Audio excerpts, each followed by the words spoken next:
नमस्कार, मैं हूं ज्ञानेंद्र पांडे ज्ञानी। उत्तर प्रदेश सरकार के उप मुख्यमंत्री केशव प्रसाद मौर्य का आगमन आज अंबेडकर नगर जनपद मुख्यालय पर हुआ। अकबरपुर टांडा मार्ग पर स्थित कटरिया याकूबपुर बाग में सम्राट चंद्रगुप्त मौर्य के जयंती के उपलक्ष्य में जन चौपाल को संबोधित करते हुए उन्होंने समाजवादी पार्टी कांग्रेस पर जम करके हमला बोला। पीडीए को उन्होंने कटघरे में लिया और यह कहते हुए नजर आए कि जो भी आज देश में हो रहा है उस विकास में कहीं न कहीं बाधक बनता जा रहा है यह पीडीए और समाजवादी पार्टी के अलावा कांग्रेस। उन्होंने तीखा हमला बोलते हुए कहा कि आज जाति जनगणना को दे दिया गया है मंजूरी, बिल पास कर दिया गया है, कहीं न कहीं विपक्ष को नींद नहीं आ रही है। इसके अलावा जो पहलगाम में हमला हुआ था, आतंकवादी हमला पर्यटकों को ऊपर, उसमें जिस तरह से विपक्ष का रुख रहा, इसको लेकर के भी आज केशव प्रसाद मौर्य काफी तीखा हमला, आक्रामक रुख अख्तियार करते हुए दिखाई दिए। तो हम आपको सुनाते हैं सीधे 22 मिनट 22 सेकंड का उनका पूरा भाषण, नो कट भाषण आप पहली बार देखेंगे सिर्फ और सिर्फ एवीएन न्यूज प्लस पर। तो हम आपको लेकर के चलते हैं अकबरपुर टांडा मार्ग पर स्थित सीधे कटरिया याकूबपुर बाग की तरफ, जहां पर इस समय संबोधित कर रहे हैं प्रदेश सरकार के उप मुख्यमंत्री केशव प्रसाद मौर्य, जो 3 घंटा लेट से आए हैं। भीड़ बहुत कम है, भीड़ छड़ चुकी है, लेकिन बची खुची भीड़ के अंदर ऊर्जा पैदा करने की पूरी कोशिश कर रहे हैं। तो सुनिए 22 मिनट 22 सेकंड का उनका पूरा भाषण। सबसे पहले तो देरी हो गई आने में, इसके लिए क्षमा चाहता। आज ये ऐसी कुछ परिस्थिति थी कि देश के माननीय उपराष्ट्रपति जगदीप धनखड़ जी का लखनऊ आगमन हुआ था। हमारी प्रदेश की महामहिम राज्यपाल श्रीमती आनंदीबेन पटेल जी की लिखित एक पुस्तक चुनौतियां मुझे पसंद है, इसका विमोचन के अवसर पर कार्यक्रम था। और ऐसे कार्यक्रम के बीच में से निकलना और निकल के आना बहुत मुश्किल था, क्योंकि कार्यक्रम तय था। और विवेक इसे पहले बात भी हुई थी, 1 मई को मैंने ही सहमति दी थी, वो अलग अलग तिथियों में कार्यक्रम मांग रहे थे, लेकिन उस समय नहीं मिल पाया था समय। लेकिन आज इसके कारण से विलंब हुआ, सबसे क्षमा कहते हुए सफल आयोजन के लिए मैं श्री विवेक मौर्य जी और उनकी पूरी टीम को, भारतीय जनता पार्टी के हमारे जिला अध्यक्ष श्री प्रियंका त्रिपाठी जी को, हमारे पूर्व सांसद और वर्तमान उच्च सदन विधान परिषद के सम्मानित सदस्य आदरणीय हरिओम पांडे जी को, और विधानसभा 2022 में हमारा खाता यहाँ नहीं खुला था, लेकिन उपचुनाव में जिन्होंने विधानसभा में धमाकेदार विजय प्राप्त की, ऐसे हमारे धर्मराज निषाद जी, पूर्व मंत्री जी, हमारे जिला पंचायत अध्यक्ष श्री साधु वर्मा जी, पूर्व जिला अध्यक्ष श्री मिथिलेश त्रिपाठी जी, हमारे नगर पालिका अध्यक्ष चंद्र प्रकाश वर्मा जी, और भाजपा के जिला उपाध्यक्ष संतोष कुशवाहा जी, समाज सेवी डॉक्टर आर.एस. मौर्य जी, श्री हरिराम मौर्य जी, श्री लिच्छवी साक्य जी, श्री राम साहेब मौर्य जी, और मैं जिनको आपके जिले की ही निवासी पार्टी के हमारे प्रदेश के नेता श्री तरुण कांत जी को मैं अपने साथ ही हेलीकॉप्टर में लेकर के आया हूँ, भी मंच पर है। और आज जिस प्रकार से यहाँ मेरे बड़ी संख्या में बड़े बुजुर्ग, मेरे नौजवान दोस्त, मेरी माताएं बहने, मेरे पत्रकार मित्र, बहुत सारे मंच में नाम मैंने नहीं लिए होंगे, अभी सबने यहाँ पर मंच पे आने और उनका नाम दिया गया, वह भी मैंने ही नाम दिया, ऐसा मान करके वह सबका धन्यवाद करता हूँ। और यहाँ मेरे समूह के कई स्टॉल लगे हैं, मैं आते समय पहले वही जाता हूँ, लेकिन विलंब हुआ इसलिए पहले मंच पर आया हूँ, अभी जाने से पहले आपके पास आऊंगा, ठीक है। और आज के इस कार्यक्रम में मुझे सबसे बड़ी खुशी यह है कि एक युवा जो हमारे देश के वरिष्ठ नेता हैं, पूर्व केंद्रीय मंत्री हैं श्री अनुराग ठाकुर जी के साथ लंबे समय से काम कर रहे हैं। काम करते हुए उन्होंने अपने गृह जनपद एक तरह से अंबेडकर नगर विकास की दृष्टि से बहुत पीछे छूटा हुआ, उसको आगे बढ़ाने की आग लिए हुए जिस प्रकार से प्रयास कर रहे हैं, मैं इसकी सराहना करता हूं। आज महान चक्रवर्ती सम्राट चंद्रगुप्त मौर्य जी की जयंती समारोह का कार्यक्रम रखा गया है। यह अपने आप में जैसे ही महान सम्राटों में, चाहे चंद्रगुप्त मौर्य जी का नाम लो, चाहे उनके सम्राट चंद्रगुप्त जी के पुत्र थे, फिर सम्राट अशोक महान का नाम लो, तो जैसे ही नाम लो तो देश की एकता, अखंडता और विशालता का चित्र स्वाभाविक तौर से हमें दृश्यमान हो जाता। और आज उनकी जयंती समारोह का कार्यक्रम किया गया है। मैं इसके लिए पूरी टीम, जितने लोग, बहुत लोग लगते हैं जब इस प्रकार के कार्यक्रम होते हैं, जिन लोगों ने इस कार्यक्रम को आयोजित करने में, सफल बनाने में अपना योगदान दिया, सबका हृदय से अभिनंदन करता हूं। और हमें सबको यह ध्यान में रखना चाहिए, हमारा देश आज सीमाएं हमारी सिकुड़ी है, क्योंकि देश को जब आजादी मिली 1947 में, तो देश का विभाजन हो, अलग पाकिस्तान, बांग्लादेश।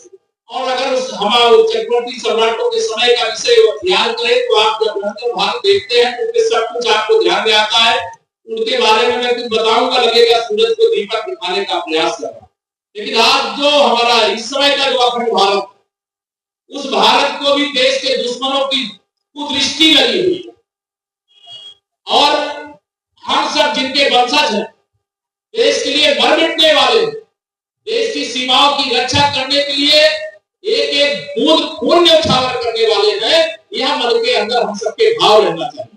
अभी आप सब जानते हैं पहलगाम में आतंकवादी हमला हुआ, निर्दोष निहत्थे पर्यटकों को, पाकिस्तान के अंदर जो आतंकवादियों को पैदा करने वाली फैक्ट्री, वहां से शिक्षण प्राप्त करके आए हुए आतंकवादियों ने उनको मौत के घाट उतार दिया। अरे बहुत बड़े वीर थे तो हमारे सेना के जवानों से लड़ते, हमारे सुरक्षा बल के जवानों से लड़ते।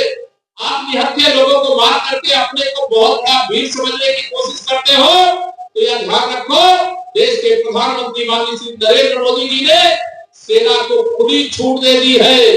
तुम्हारी छठी का दूध याद दिला दिया जाएगा। यह वही भारत की सेना है।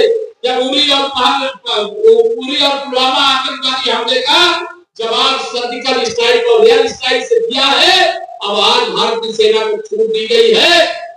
और आप सब देखते होंगे बहुत सारे चैनलों में समय चल रहा है, अभी तो कूटनीतिक मोर्चे पे जो निर्णय लिए गए हैं उसी से पाकिस्तान बौखलाया है, घबराया है। जब हमारी सेनाएं मोर्चा खोल देगी तब पाकिस्तान के क्या हालात होंगे, आतंकवादियों के क्या हालात होंगे, इसका अंदाजा आप सब लोग लगा सकते हैं। उस पर मैं कुछ बोलना नहीं चाहता। केवल पूरा विश्व समुदाय भारत के साथ खड़ा है, आतंकवाद के खिलाफ खड़ा है। ये माननीय नरेंद्र मोदी जी के नेतृत्व में ऐतिहासिक उपलब्धि। आज अंतर्राष्ट्रीय श्रमिक दिवस और आज ही के दिन आपको याद दिलाऊं, देश के प्रधानमंत्री माननीय श्री नरेंद्र मोदी जी ने 2017 में आज ही के दिन लाल बत्ती का कल्चर खत्म कर दिया था। आपको सबको याद नहीं होगा, माननीय नरेंद्र मोदी जी ने 1 मई 2017 को देश में पहले कोई मिनिस्टर हो तो लाल बत्ती लगा के आता था, कोई अधिकारी हो तो लाल बत्ती लगा के आता था। लेकिन माननीय नरेंद्र मोदी जी ने कहा, जिनके श्रम के कारण भारत का निर्माण हो रहा है, उनके श्रम का सम्मान करता हूं, उनकी पूजा करता हूं। इसलिए 1 मई 2017 को उन्होंने लाल बत्ती का कल्चर ही भारत से खत्म करने का काम किया है। मैं आज जब अम्बेडकर नगर में आया हूं, मुझसे पत्रकार लोग सवाल पूछे, उससे पहले मैं यह कहना चाहता हूं, कल भारत के प्रधानमंत्री माननीय नरेंद्र मोदी जी के नेतृत्व में भारत सरकार की कैबिनेट ने एक ऐतिहासिक फैसला लिया है। देश की जो 50-55% से अधिक आबादी पिछड़े वर्ग की थी, जिसको कांग्रेस ने हो, चाहे सपा हो, चाहे रजत हो, चाहे इंडी गठबंधन का कोई दल हो, केवल वोट बैंक के रूप में इस्तेमाल करते रहे, उनकी भलाई के लिए कभी काम नहीं किया। कल भारत सरकार की कैबिनेट ने देश की जनगणना के साथ जाति गणना जनगणना भी कराने का फैसला किया है। मैं इस मंच से देश के प्रधानमंत्री माननीय श्री नरेंद्र मोदी जी को बधाई देता हूँ, उनका अभिनंदन करता हूँ। अब सामाजिक न्याय सही मायने में होगा। कौन कितना है, कौन शिक्षित है, कौन बेरोजगार है, कौन किस प्रकार के अभाव का जीवन जी रहा है, इसका सबका सर्वे इस बात की जनगणना में होगा। और कौन जाति के लोग कितने हैं, ये समाज में विद्वेष नहीं, समाज की एकता को बनाए रखते हुए जो समाज की मुख्य धारा में आने से पीछे छूट गए उनको मुख्य धारा में लाने के लिए माननीय प्रधानमंत्री जी का जो फैसला है मैं उसका हृदय से अभिनंदन करता हूँ। सबसे कहूंगा अपने स्थान पे खड़े होकर के तालियां बजा करके माननीय प्रधानमंत्री जी का स्वागत करने का काम करें। यह 2014 में पहली बार जब आप सबने अपना समर्थन दिया, यहाँ से आदरणीय हरिओम पांडे जी को सांसद बना करके भेजा था, हिंदुस्तान के इतिहास में पिछड़े वर्ग का पहला प्रधानमंत्री, एक गरीब माँ बाप का बेटा पहला प्रधानमंत्री बन करके आया। और जब से माननीय नरेंद्र मोदी जी प्रधानमंत्री बने, चाहे वो कांग्रेस पार्टी हो, चाहे समाजवादी पार्टी हो, चाहे इस देश के इंडी गठबंधन से जुड़े हुए दल हो, सब उनको प्रधानमंत्री की कुर्सी से हटाने का षड्यंत्र करते रहे। लेकिन देश की जनता मोदी जी के समर्थन में खड़ी रही। लेकिन 2024 के लोकसभा चुनाव में कांग्रेस और समाजवादी पार्टी के गठबंधन ने हमारे मतदाताओं को गुमराह किया। उन्होंने यही मुद्दे लेकर के आए। उनको कल को मैं कह रहा हूँ, खुलेआम कह रहा हूँ, कल राहुल गांधी जी को, अखिलेश यादव जी को और लालू यादव जी के बेटे तेजस्वी यादव को रात में नींद नहीं आई होगी, क्योंकि उनको लगा ये तो हो ही, भाजपा तो करेगी ही नहीं। लेकिन भाजपा ही सबका साथ, सबका विकास, सबको सम्मान, सबको आसान, सबका अधिकार देने का काम कर रही। आज यहाँ पर बैठे हुए जितने भी लोग हो, स्वयं लाभार्थी कितने लोग मैं नहीं जानता, लेकिन अधिकांश लोग जो जीवन में अनेक प्रकार के अभाव का सामना कर रहे थे, उनके अभाव को खत्म करने का काम, चाहे प्रधानमंत्री आवास योजना हो, चाहे आयुष्मान भारत योजना हो, चाहे उज्ज्वला योजना हो, चाहे सौभाग्य योजना हो, चाहे स्वच्छ भारत योजना हो, अनेक योजनाओं के माध्यम से गरीबों के जीवन में खुशहाली लाने का काम किया गया। मैंने इसी अम्बेडकर नगर की धरती, मैं भी एक गरीब परिवार से, किसान परिवार से निकल करके यहाँ आया। लगातार 90 वर्ष में मैं उत्तर प्रदेश के मुख्यमंत्री के रूप में प्रदेश की जनता की सेवा कर रहा हूँ, और सेवा करते हुए मैं महसूस कर रहा हूँ कि गरीबों की भलाई जितना माननीय नरेंद्र मोदी जी के नेतृत्व वाली सरकार में 2014 से 2025 के बीच में हुआ है। 2017 से आदरणीय योगी आदित्यनाथ जी के नेतृत्व में हम प्रदेश की सरकार चला, और 2017 से उत्तर प्रदेश में हमारी सरकार ने जितना अच्छा काम किया है, इतना अच्छा काम क्या पहले वाली सरकार ने किया था क्या? दोनों हाथ में बताओ, किया था क्या? पहले भ्रष्टाचार होता था, पहले योजनाएं कागज पे बनती थी, धरातल पर नहीं पहुंचती थी। आज योजनाएं कागज पे बनती है, लेकिन वो धरातल पर नहीं पहुंचती है। भ्रष्टाचार मुक्त भारत बनाने के संकल्प के साथ, गरीबी से मुक्त भारत बनाने के संकल्प के साथ जो काम किया गया, उस काम का ही परिणाम है कि आज देश में 25 करोड़ लोग गरीबी रेखा से बाहर निकले। मैं आप सब लोगों को आज यहाँ पर यह आह्वान करना चाहूंगा, निवेदन करना चाहूंगा, ये 2025 है, 2024 में हमारा खाता नहीं खुला, या 2022 में विधानसभा, 2022 में तो खाता नहीं खुला तो हम लोग को भी चिंता हुई। लेकिन मैं धर्मराज निषाद जी को, हमारे पूर्व मंत्री और वर्तमान विधायक हैं, उनको बधाई भी देता हूँ, यहाँ कार्यकर्ताओं को बधाई देता हूँ, यहाँ के अध्यक्ष और उनकी पूरी टीम को बधाई देता हूँ, क्योंकि इन्होंने जिस प्रकार से अपनी विजय यात्रा शुरू किया, इसके आधार पर हम कह सकते हैं कि 2027 में अम्बेडकर नगर की सभी 5 सीटों पर कमल का फूल खिलाने का काम किया जाए। और यह जिम्मेदारी भी बढ़ जाए, यह जिम्मेदारी भी आप सबको निभाने का काम करना, क्योंकि 2027 में मुझे पूरा भरोसा है, 2027 में हम 2017 दोहराएंगे।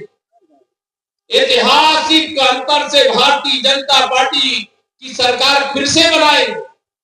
आज जब मैं यहाँ खड़ा हूँ, मेरे समाज परिवार के लोग हो, मैं भारतीय जनता पार्टी का कार्यकर्ता होने के नाते माननीय नरेंद्र मोदी जी को अपना आदर्श और नेता मानते हुए हम लोग सबका साथ, सबका विकास, सबका सम्मान, सबको आसान, जो हमारे सम्राटों के सम्राट चंद्रगुप्त मौर्य जी से लेकर के जो मौर्य काल में जितनी भी सुविधाएं व्यवस्थाएं थी, उसको याद करिए। वो केवल एक जाति और समाज का विकास नहीं करते, वो पूरे राष्ट्र का विकास करते। तो आज हम सब लोग भी मिल करके पूरे समाज के भलाई के लिए 2027 में तीसरी बार माननीय नरेंद्र मोदी जी के हाथों को मजबूत बनाने के लिए, भारत को 2047 तक विकसित बनाने के लिए और 2047 तक नहीं, अब मैं कह सकता हूं कल माननीय प्रधानमंत्री श्री नरेंद्र मोदी जी के नेतृत्व में जो जाति जनगणना कराने का फैसला हुआ है, अब 2057 तक देश और प्रदेश में कमल का फूल ही खिला रहेगा। अब यह बांटो और राज करो वाले यह सफल नहीं हो पाएंगे। श्री अखिलेश यादव जी का जो फर्जी पीडीए परिवार डेवलपमेंट एजेंसी चलाते हैं, गुंडों, अपराधियों, माफियाओं, दंगाइयों का संरक्षण करने का काम करते हैं, उनके पीडीए की कल हवा निकल गई। हवा निकल गई। फर्जीगिरी करोगे और उसके बाद सोचोगे। मैं पूछ रहा हूं आप सब लोगों से, 2012 से 2017 तक श्री अखिलेश यादव जी यूपी के मुख्यमंत्री थे। क्या पिछड़ों के वोट के बगैर, दलितों के वोट के बगैर वो मुख्यमंत्री बने थे क्या? लेकिन जब मुख्यमंत्री बने तो केवल एक जाति और एक समुदाय के मुख्यमंत्री बनकर के रह गए। सबका साथ सबका विकास उनका चरित्र ही नहीं है। कुछ का साथ गुंडों का विकास, कुछ का साथ परिवार का विकास, कुछ का साथ सफाई का विकास, केवल उनका चरित्र रहेगा। आज वह जो बातें कर रहे हैं उनकी बातों से सावधान भी रहिए। आजकल वह दुष्प्रचार करने की कोशिश करते हैं। आजकल एक उनके राज्यसभा के सांसद है रामलाल कुमार, अब उनके मामले को लेकर के हिंदू समाज को हिंदुओं से लड़ाना चाहे। आपस में कैसे हिंदू लड़ेगा तब उनकी वोट बैंक की खेती हो पाएगी। अब उनकी यह साजिश 2024 के लोकसभा चुनाव में तो सफल जरूर हो गई। कुछ हम जितनी सीटें जीतना था उतनी नहीं जीत पाए और माननीय नरेंद्र मोदी जी के नेतृत्व में अकेले भारतीय जनता पार्टी को बहुमत नहीं दिला पाए। लेकिन 2024 के लोकसभा चुनाव के बाद आपको याद रहना चाहिए, हरियाणा का विधानसभा चुनाव हुआ और वहां भारतीय जनता पार्टी का कमल खिला और नायब सिंह सैनी जी के नेतृत्व में वहां भारतीय जनता पार्टी की सरकार बनी। महाराष्ट्र में चुनाव हुआ, महाराष्ट्र में लोकसभा चुनाव हम हार गए थे, लेकिन महाराष्ट्र में विधानसभा का चुनाव हुआ और महाराष्ट्र के इतिहास की सबसे बड़ी विजय भारतीय जनता पार्टी के गठबंधन को मिली और भारतीय जनता पार्टी के देवेंद्र फडणवीस जी महाराष्ट्र के मुख्यमंत्री बने। आपको बगल में मालूम है अभी हमारा बिहार का, उसके बाद दिल्ली का चुनाव हुआ, दिल्ली विधानसभा, और दिल्ली विधानसभा के चुनाव में आम आदमी पार्टी चारों खाने चित्त हो गई। वहां भारतीय जनता पार्टी की 26 साल के बाद सरकार बनी। मेरे साथ 24 के बाद 3 विधानसभा चुनाव हुए और तीनों में भारतीय जनता पार्टी जीती, भाजपा की सरकार बनी। हम उत्तर प्रदेश में 2014 जीते, 2017 जीते, 2019 जीते, 2022 जीते, 2024 में थोड़ा पिछड़ गए थे, लेकिन 2027 में जो 2024 में जो अंतर रह गया था उस अंतर को खत्म करके 2017 दोहरा करके समाजवादी पार्टी को समाजवादी पार्टी बनाओगे? धीरे धीरे हाथ उठा रहे बनाओगे। मैं आपको यह जिम्मेदारी देकर के जा रहा हूं। अब मुझे अम्बेडकर नगर के अंदर वो ताकत है कि यहाँ की हमें 5 सीटें जीतने में मुझे कोई सरकार नहीं। कई बार आप अपनी ताकत भूल जाते हो, इसलिए मैं आपको आपकी ताकत याद दिला रहा हूं। अगर हम सबका साथ सबका विकास करते तो मेरा नारा तो एक ही रहता था, 100 में 60% वोट हमारा, 40% में बंटवारा है, बंटवारे में भी हमारा। क्यों? क्योंकि सबका साथ सबका विकास केवल और केवल भारतीय जनता पार्टी की डबल इंजन की सरकार ने किया है, कोई भेदभाव नहीं किया है। क्या भेदभाव? राशन जो गरीब कल्याण, प्रधानमंत्री गरीब कल्याण अन्न योजना का राशन मिल रहा है, जिनको मिलना चाहिए उनको भी मिल रहा है। जानता हूं कुछ ऐसे भी लोग हैं जिनको जरूरत नहीं लेकिन उनको भी मिल रहा है, नहीं मिल रहा। ये लगातार कोरोना काल से चल रहा है। ये माननीय नरेंद्र मोदी जी के नेतृत्व में भारतीय जनता पार्टी की सरकार की ऐतिहासिक उपलब्धि है मेरे भाई बहन। पहले गरीब आदमी बीमार हो जाए, इलाज कराने का पैसा नहीं होता। आज यहाँ आयुष्मान भारत योजना के अंतर्गत मुझे लगता है स्टार जरूर लगा होगा। 5 लाख रुपए तक का इलाज कोई भी गरीब आदमी करा सके, उसकी सुविधा माननीय नरेंद्र मोदी जी के नेतृत्व वाली सरकार ने दिया। माननीय मोदी जी एक गरीब माँ बाप के बेटे हैं, अति पिछड़े वर्ग से आने वाले हैं। मैं कहा करता हूं कि जाके पैर न फटी दवाई, वह क्या जाने पीर पराई। श्री राहुल गांधी जी, आप तो परंपरा से पंडित जवाहरलाल नेहरू जी से लेकर के श्रीमती इंदिरा गांधी जी से लेकर के श्री राजीव गांधी जी से लेकर के आप तो प्रधानमंत्री परिवार के उत्तराधिकारी हो, आपको गरीबों का दर्द नहीं मालूम है। माननीय नरेंद्र मोदी जी गरीबी में जीवन जिए हैं, इसलिए उन्हें गरीबों का दर्द मालूम है। 60 साल तक कांग्रेस ने शासन किया। अगर उन लोगों ने गरीबों का दर्द महसूस किया होता तो देश में कोई गरीब नहीं रहता, हमारा देश अमीर देशों की श्रेणी में आता, विकसित देशों की श्रेणी में आता। और श्री अखिलेश यादव जी, जिनको विरासत में सियासत मिली है, उनके पिताजी मुख्यमंत्री थे, वह भी मुख्यमंत्री थे, उनको भी गरीबों का दर्द नहीं मालूम है। उन्हें गुंडों का दर्द जरूर मालूम रहता है, माफियाओं का दर्द जरूर मालूम रहता है। उन्हें गरीबों का दर्द मालूम होता तो मोदी जी 2014 में प्रधानमंत्री बने, श्री अखिलेश यादव 2017 तक मुख्यमंत्री थे। 2014 से 2017 के बीच में अगर उत्तर प्रदेश के गरीबों के विकास का कोई बैरियर था तो वो समाजवादी पार्टी की श्री अखिलेश यादव जी के नेतृत्व वाली सरकार बैरियर थी। उस बैरियर को आपने डाल दिया, मेरा सर ऊंचा करने का काम किया। तो उस समय विधायक के रूप में पार्टी ने जिम्मेदारी सौंपी और उत्तर प्रदेश के इतिहास में 325 विधानसभा सीटें जिताने का आपने काम किया। मैं आप सबका सदा आभारी हूँ, हृदय से कृतज्ञता ज्ञापित करता हूँ। आपकी शक्ति 325 नहीं, थोड़ा और जोर लगा देते तो उसी समय 350 पहुंच जाते। या जो कमी रह गई हो 2017 में, उसको 2000 कब दूर करना है? 27 में दूर करना। तीसरी बार अगर हरियाणा में सरकार बन सकती है, महाराष्ट्र में सरकार बन सकती है, तो तीसरी बार उत्तर प्रदेश में भी बनेगी और चौथी बार देश में बनेगी, पांचवी बार देश में बनेगी। मैंने कहा 2057 तक अब देश और प्रदेश में भारतीय जनता पार्टी की डबल इंजन की सरकार देश की सेवा करेगी, देश का विकास करेगी, देश को आगे बढ़ाने का काम करेगी, देश की सीमाओं को सुरक्षित रखने का काम करेगी, देश के गरीबों के कल्याण के लिए, महिला सशक्तिकरण के लिए, युवाओं के उज्जवल भविष्य के लिए समर्पित रहेगी। मैं आप सब यहाँ पर इतनी बड़ी संख्या में आए, मैं बहुत सारी बातें कह सकता हूँ, लेकिन मैं वह सारी बातें इसलिए नहीं कह रहा हूँ। जिस बात को आप जानते हो उस बात को मैं दोहराऊं, इसकी आवश्यकता नहीं। मैं इतना ही कहूंगा, यहाँ जो भारतीय जनता पार्टी के कार्यकर्ता हो, चाहे मेरे परिवार के साथी, मैं सबसे कहना चाहता हूँ, यहाँ मैं आया हूँ, आज बहुत सारे लोग बताए कि 100 लोग यहाँ पर स्वागत करने वाले थे।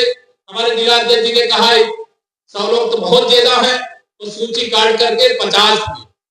मैं 100 नहीं, आप 200 लोगों के साथ लखनऊ आइए, मैं आप सबका स्वागत करता हूँ। आप सबका स्वागत है, अभिनंदन।